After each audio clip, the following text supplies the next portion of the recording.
All right, so here we go, guys. Today we're gonna be painting this nice zoysia lawn. You can see it's nice and dormant as we're here in the middle of wintertime here in South Carolina. Things you're gonna need for the application, we definitely recommend using a battery-powered backpack sprayer. This will provide you with a nice, consistent spray, and consistency is key when it comes to actually applying this product. Today, since we are painting zoysia, we're gonna be using our Endurant Perennial Rye color because it's the most, I guess, more natural color to zoysia grass. So if you want the zoysia grass to look like it does in the middle of summer when it's dormant, the Endurant Perennial Rye is definitely the color that you're gonna wanna choose. Remember, we're gonna be using 8 ounces of product to every gallon of water. So we have a 4-gallon backpack sprayer. We're gonna be putting 32 ounces of Endurant Perennial Rye into 4 gallons of water. So you don't want to fill the backpack all the way up with water because you want to leave a little bit of space for mixing this product in.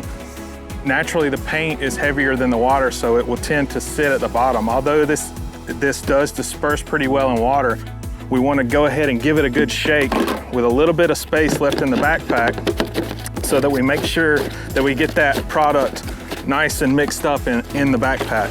So put your lid on, give it a few good hard shakes. And then what we're gonna do is we're gonna open it back up, finish filling with water, shake it up a little bit more, and then we're ready to start painting. One common question that we do get is, how do I keep it off sidewalks and curbs and mulch beds and things like that? We do offer this edging wheel. You can find this on our website at turfpaint.net. This is a great piece of equipment because it keeps the paint on one side or other of the edging wheel. So you can spray from either side. It has a ball valve on each side to cut on or off.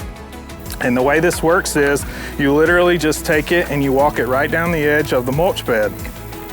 And it will keep the paint on that side, whichever side you're spraying from.